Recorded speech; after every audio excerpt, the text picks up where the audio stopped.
आज के इस एक्सप्लेनर में आपका स्वागत है। आज हम सीधे एक ऐसी हाईली पोलराइज्ड वायरल कंट्रोवर्सी के अंदर डाइव करेंगे जिसने इंटरनेट पर सच में आग लगा दी थी। मैं एक इंटरनेशनल रिलेशंस एक्सपर्ट के नजरिए से नॉर्वे में प्राइम मिनिस्टर मोदी से जुड़े इस पूरे इंसिडेंट को डीकंस्ट्रक्ट करूंगा, बिना किसी पॉलिटिकल बायस के। सिर्फ फैक्ट्स और ग्लोबल डिप्लोमेसी के स्ट्रिक्ट रूल्स पर आधारित होकर हम इस मामले की तह तक जाएंगे। शुरुआत करते हैं एग्जैक्ट उस मोमेंट से। जरा इस इंसिडेंट पर एक स्लो और ड्रामेटिक लुक डालिए। एक जर्नलिस्ट चीख कर पूछती है, "Why don't you take questions from the freest press in the world?" एक नॉर्वेजियन जर्नलिस्ट हेले लायंग ने यह सीधा सवाल ठीक उस वक्त पूछा जब प्राइम मिनिस्टर स्टेज से एग्जिट कर रहे थे। बस इस एक सवाल ने तुरंत इंटरनेट पर एक भारी बहस छेड़ दी। लेकिन क्या जो हमें दिखा वो पूरी पिक्चर थी? तो चलिए, आज हमारा एजेंडा क्या है। पहले हम द वायरल नॉर्वे इंसिडेंट को देखेंगे, फिर हम डिप्लोमेटिक इवेंट प्रोटोकॉल्स को समझेंगे, उसके बाद ऑब्जेक्टिव फैक्ट्स को एनालाइज करेंगे, पॉलिटिकल रिएक्शंस पर बात करेंगे और आखिरी में मीडिया कॉन्टेक्स्ट वर्सेस रियलिटी को समझेंगे। इस फ्रेमवर्क के जरिए हम सोशल मीडिया सेंसेशनलिज्म को हटाकर एक्चुअल डिप्लोमेटिक रियलिटी को समझेंगे। Number 1, the viral Norway incident, a 10-second controversy. चलिए देखते हैं कि ये आखिर क्या था। असल footage in clear chronological facts को दिखाता है। होता क्या है कि ये इंसिडेंट नॉर्वे की एक ऑफिशियल विजिट के दौरान होता है। पीएम मोदी और नॉर्वे के पीएम दोनों स्टेज पर साथ थे। तभी जर्नलिस्ट हेल लिंग अचानक एक डायरेक्ट सवाल पूछती हैं। पीएम मोदी इसका कोई जवाब नहीं देते और स्टेज से बाहर निकलते रहते हैं। अब सबसे इंटरेस्टिंग बात यहाँ ये है कि इंटरनेट ने कितनी तेजी से इस एक आइसोलेटेड छोटे से मोमेंट को एक इंटेंशनल इग्नोर या स्किप का लेबल दे दिया। अब आते हैं दूसरे पॉइंट पर, understanding diplomatic event protocols, the rules of the game.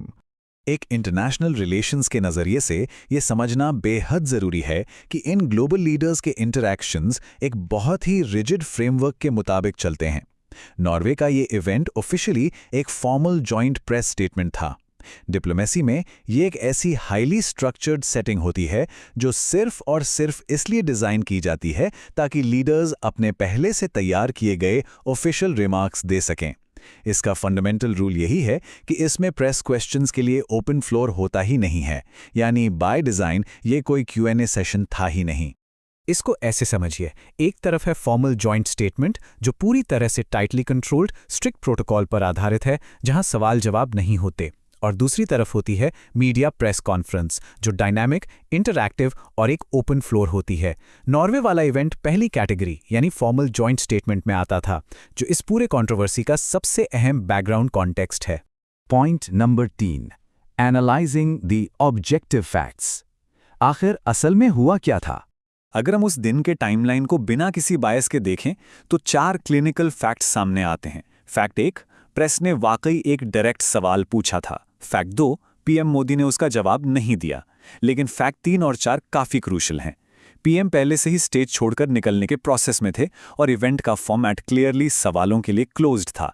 यानी हालांकि जवाब नहीं दिया गया, पर इवेंट के आकार और डिज़ाइन में जवाब देने का कोई मैंडेट था ही नहीं।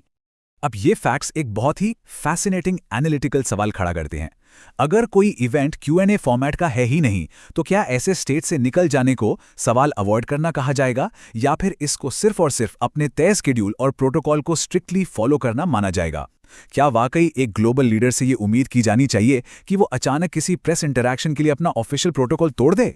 आगे बढ़ते हैं चौथे पॉइंट पर, the political reactions, protocol versus evasion. जैसा कि हमेशा होता है, इस न्यूआंस्ड डिप्लोमेटिक रियलिटी को इंडिया में तेजी से पोलराइज्ड पॉलिटिकल रिएक्शंस ने घेर लिया। गवर्नमेंट का डिफेंस पूरी तरह से डिप्लोमेटिक के इन्हीं क्लिनिकल रूल्स पर आधारित था। उनका स्टेटमेंट क्लियर था कि ये एक फॉर्मल जॉइंट स्टेटमेंट थी। यहाँ नॉर्मल तौर पर सवाल नहीं लिए जाते। नॉर्वे के पीएम ने भी सवाल नहीं लिए और दोनों ने स्टैंडर्ड इंटरनेशनल प्रोटोकॉल का स्ट्रिक्टली पालन किया। वहीं दूसरी तरफ ऑपोजिशन लीडर्स, जिसमें राहुल गांधी भी शामिल थे, उन्होंने इस वायरल क्लिप का इस्तेमाल करते हुए अपना आर्ग्यूमेंट रखा। उनका सीधा कहना था कि बिना जवाब दिए स्टेज से निकल जाना अकाउंटेबिलिटी से बचने का एक डिलिबरेट तरीका था। उनके नज़रिए में क्लिप यही दिखाता है कि पीएम सीधे सवालों से कतरा रहे हैं। तो debate basically 2 clear view points में बढ़ गए। एक नजरिया कहता है कि इम्प्रॉम्प्टू ट्रांसपेरेंसी दिखानी चाहिए थी, पीएम को रुकना चाहिए था और प्रोटोकॉल तोड़कर फ्री प्रेस का जवाब देना चाहिए था। जबकि दूसरा नजरिया मानता है कि इंटरनेशनल स्टेटक्राफ्ट और पहले से अग्रीड डिप्लोमैटिक फॉर्मेट्स का पूरी तरह से सम्मान करना ही सबसे करेक्ट एक्शन था। ये साफ दिखाता है कि इम्प्रॉम्प्टू ट्रांसपेरेंसी और फॉर्मल स्टेटक्राफ्ट आपस में कैसे टकराते हैं। और अब आते हैं आज के आखिरी और सबसे जरूरी पॉइंट पर, media context versus reality, the anatomy of a viral clip. देखिए, आज के डिजिटल दौर में ये समझना बहुत ही जरूरी है कि वायरल वीडियोस रियलिटी का सिर्फ एक छोटा सा हिस्सा दिखाते हैं। एक 10 सेकंड का ड्रामेटिक सोशल मीडिया क्लिप अक्सर उस इवेंट का फॉर्मेट, डिप्लोमैटिक रूल्स और वो अहम बैकग्राउंड कॉन्टेक्स्ट पूरी तरह से मिटा देता है जो एक एक्यूरेट अनबायस असेसमेंट के लिए चाहिए होता है। ऐसे वीडियोस तुरंत इमोशन तो जगाते हैं, पर असली ट्रूथ समझने के लिए हमें हमेशा कॉन्टेक्स्ट की जरूरत होती है। इस एक्सप्लेनर को रैप अप करते हुए मैं आप सबके लिए एक बड़ा ही प्रोवोकेटिव सवाल छोड़ता हूं। एक जर्नलिस्ट के सवाल पूछने के अधिकार और इंटरनेशनल नॉर्म्स की इन स्ट्रिक्ट रियलिटीज के बीच के टकराव को पूरी तरह से समझने के बाद आपको क्या लगता है? क्या ये एक इंटेंशनल इग्नोर था या सिर्फ स्ट्रिक्ट डिप्लोमैटिक प्रोटोकॉल का पालन? फैसला आपके ऑब्जेक्टिव एनालिसिस पर निर्भर करता है। ऐसे ही डीप विश्लेषण के लिए आगे भी जुड़े रहिए।